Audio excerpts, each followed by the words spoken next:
Okay, so today we'll be doing the same thing as we have done in the last video. We discussed how to calculate the zeros or how to obtain the zeros of a polynomial of degree 4. जैसे हमने last video में सीखा था, एक question किया था कि degree 4 के पोलिनोमियल के जीरोस कैसे फाइंड आउट करते हैं। उसी के बेसिस पे अभी हम आज एक क्वेश्चन करेंगे, एक और example. So let's read the question first. Obtain all the zeros, जैसे मैंने आपको लास्ट टाइम बताया था कि क्वेश्चन हमेशा यही बोलता है कि obtain all the zeros, but दो जीरोस हमको गिवन होते हैं और टू जीरोस हमको और निकालने होते हैं। तो ऑल द जीरोस, क्योंकि देयरफॉर स्टेटमेंट में हम लास्ट में लिखते हैं कि therefore all the zeros of the polynomial are. तो obtain all the zeros of this polynomial, इस पॉलिनोमियल की बात कर रहे हैं, इस पॉलिनोमियल को हम px ले लेते हैं। If two of its zeros are root 5 by 3 and minus root 5 by 3, हमको दो zeros given है root 5 by 3 and minus root 5 by 3, हमको दो और zeros निकालने हैं। तो let's see कि कैसे करते हैं। अब जो हमें polynomial given था, मैंने आपको बताया, उसको हम px लिख लेंगे। वही सेम मैंने लिखा है 3x to the power 4 plus 6x cube minus 2x square minus 10x minus 5। अब वी नो दिस थिंग कि अगर a जीरो होता है किसी पॉलिनोमियल का, a अगर जीरो है किसी पॉलिनोमियल का, तो x माइनस a फैक्टर होगा। ये चीज मैंने आपको पहले भी बताई है, पढ़ी है आपने। तो वैसे ही यही सेम चीज अब हम यहाँ यूज करेंगे कि रूट 5/3 अगर जीरो है पॉलिनोमियल का, तो x माइनस रूट 5/3 उसका फैक्टर होगा। और माइनस रूट 5/3 अगर जीरो है तो x माइनस a होता है, तो x माइनस माइनस रूट 5/3, तो minus minus will become plus, तो x plus root 5/3। This and this are the factors of px। तो ये px के फैक्टर्स बन जाते हैं।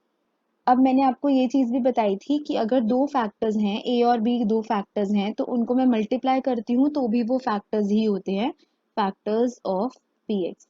तो इसलिए क्योंकि x माइनस रूट 5/3 और x प्लस रूट 5/3 ये दोनों फैक्टर्स हैं, तो जब इनको मल्टीप्लाई करेंगे तो वो भी फैक्टर ही आएगा px का।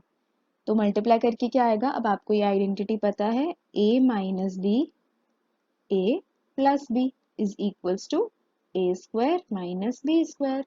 तो वही आ गया x माइनस रूट 5/3 और x प्लस रूट 5/3 मल्टीप्लाई करके x स्क्वायर माइनस 5/3, x का स्क्वायर और रूट 5/3 का जब हम स्क्वायर करेंगे तो रूट और स्क्वायर कैंसिल हो जाएंगे, इसलिए 5/3 आया।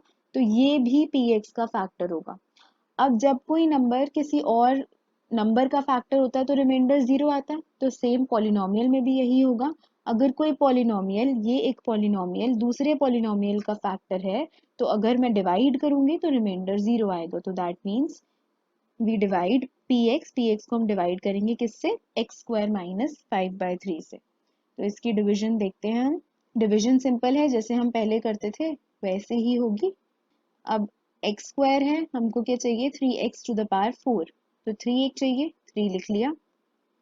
x टू द पावर 4 चाहिए और x to the power 2 already है, तो 2 और दो पावर्स चाहिए हमको, वी नीड 2 मोर पावर्स।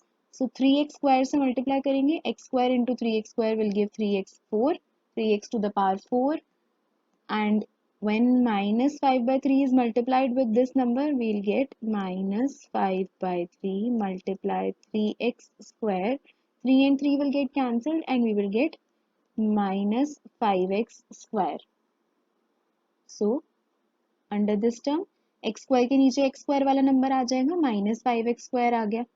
अब नेक्स्ट क्या है, माइनस करना है हमको, साइंस चेंज करने हैं, तो माइनस यहाँ पर प्लस यहाँ पर, इसको माइनस किया, ये टर्म कैंसिल हो गई। नेक्स्ट अब ये वाली term as it is copy, ये वाली टर्म एज इट इज और ये वाली एज इट इज। अब इस वाली को चेंज करना है हमको, 2x स्क्वायर, माइनस का साइन हट गया, प्लस हो गया, तो minus 2x square plus 5x square.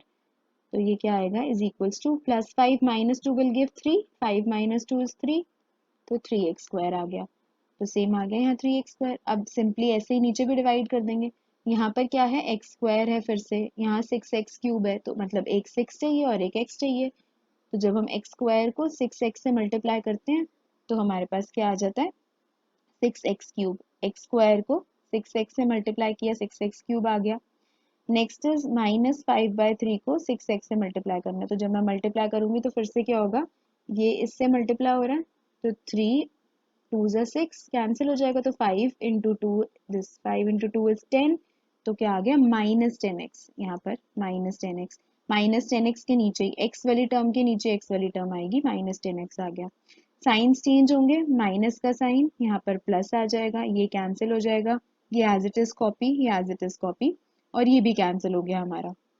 अब हमारे पास दो टर्म्स बची हैं, 3x² और -5। ये एज इट इज कॉपी, ये एज इट इज कॉपी। अब हमको क्या चाहिए 3x², तो x² ऑलरेडी है, 3 से मल्टीप्लाई कर देंगे तो +3 यहाँ पर कर दिया तो 3x² आ गया हमारा।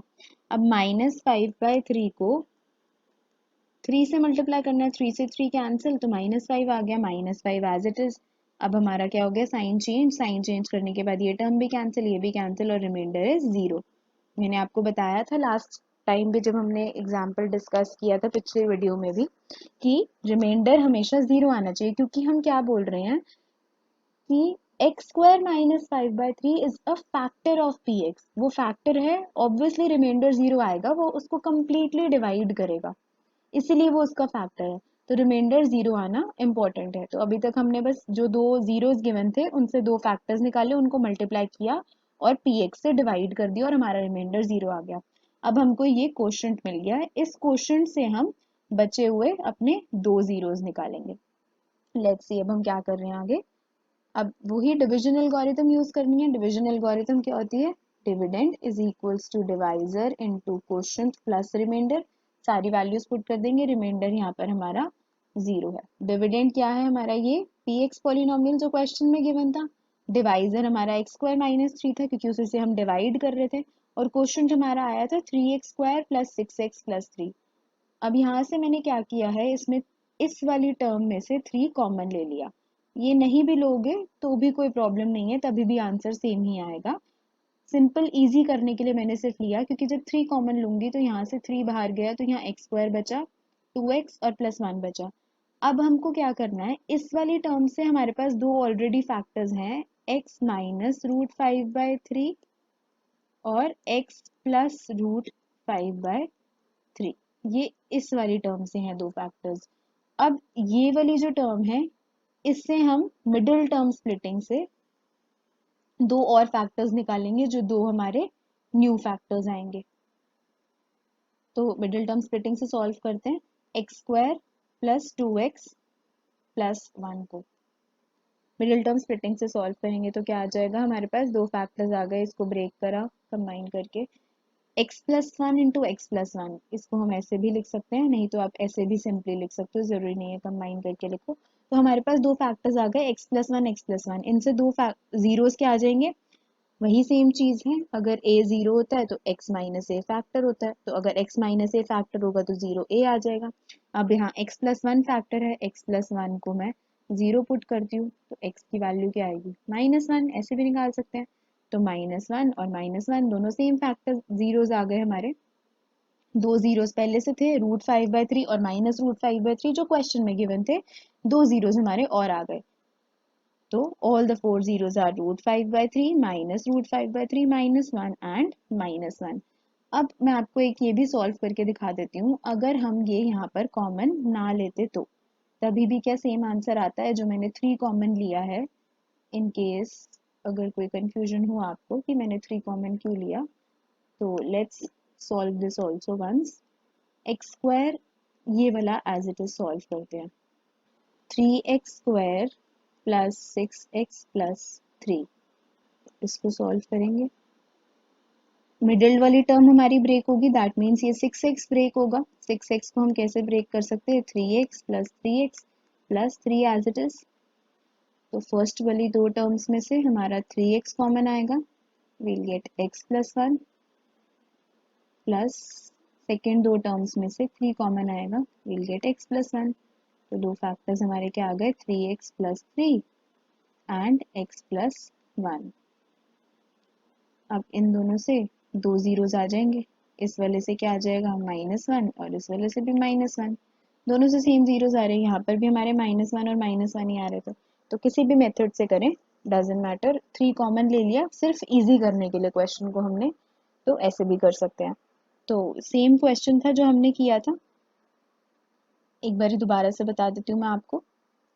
हमने किया क्या, सिंपली जो पॉलिनोमियल गिवन था और उसके अंदर हमको दो जीरोस गिवन थे, एक ये जीरो और एक ये जीरो, उन दोनों जीरो से हमने दो फैक्टर्स निकाले, दो फैक्टर्स निकालने के बाद उनको मल्टीप्लाई किया, मल्टीप्लाई करने के बाद हमने उनको डिवाइड करा px से, px से डिवाइड करने के बाद जो हमारे पास क्वोशंट आया, क्वोशंट से हमने मिडिल टर्म स्प्लिटिंग यूज करके दो और फैक्टर्स निकाल दिए, दो और फैक्टर्स निकालने के बाद हमारे पास हमारे ये दो जीरोस भी आ गए, और लास्ट में हमने बस लिख दिया simply all the four zeros are √5/3 -√5/3 -1 and -1.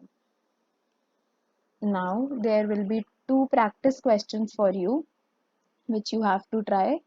This is the first one and this is the second one. Let me read these questions for you. Find all the zeros of this polynomial. हमको ये वाला polynomial given है, ये हमारा px polynomial हो जाएगा. If you know that two of the zeros are √2 and -√2. दो zeros हमको given है √2 और -√2, इससे हमको बाकी दो zeros निकालने हैं. सिंपल सेम क्वेश्चन है जैसे भी हमने ऊपर वाला समझा है और जैसे लास्ट वीडियो में भी किया था. Next question is if two zeros of the polynomial, अब ये हमें पॉलिनोमियल गिवन है तो ये हमारा px पॉलिनोमियल हो गया, इसको ले लेना आप px या कुछ भी नेम. इस पॉलिनोमियल के दो जीरोस गिवन है आर 2 + -√3, इसका मतलब है एक जीरो है 2 + √3 और दूसरा जीरो है 2 - √3. थोड़ा सा ध्यान से करना ये वाला क्वेश्चन क्योंकि इसमें जीरोस थोड़े से डिफरेंट हैं, अगर आपसे हो जाता है तो बहुत अच्छी बात है, अदरवाइज आप कमेंट छोड़ देना, I will explain the question in a different video, but try to do it yourself, it's good if you are able to do it on your own. दो क्वेश्चंस जैसे किए हैं वैसे ही ये √2 वाला भी होगा, ये इजी है. √2 वाला करने के बाद आप ये वाला ट्राई करना, ये भी हो जाएगा. इन केस मैं आपको थोड़ी सी हिंट दे देती हूँ, if you do not understand, अगर 2 + √3 हमारा जीरो है तो फैक्टर क्या बनेगा, x - 2 + √3. ऐसे ही करते हैं, x - a जीरो होता है तो x - a फैक्टर आता है. सेम अगर 2 - √3 हमारा जीरो है तो फैक्टर क्या बन जाएगा, x - 2 - √3. इसको ब्रैकेट में लिख लेना, ब्रैकेट में लिखने से इजी हो जाएगा, फिर आप ब्रैकेट्स ओपन करोगे फिर मल्टीप्लाई करोगे and you will be able to understand. Bracket अगर नहीं लगाते तो साइंस में कंफ्यूजन हो जाएगी और साइंस गलत हो जाएंगे, क्वेश्चन गलत हो जाएगा. तो ट्राई कि पहले आप ब्रैकेट लगा दो सो दैट बाद में जब ब्रैकेट्स ओपन करो साइंस चेंज होंगे and you will be able to do, फिर प्रॉब्लम नहीं आएगी जब आप इन दोनों फैक्टर्स को मल्टीप्लाई करो, क्योंकि हम मल्टीप्लाई करते हैं इन फैक्टर्स को. So try to do these two questions on your own. You are able to do it, then good. Otherwise, leave a comment. I will explain them.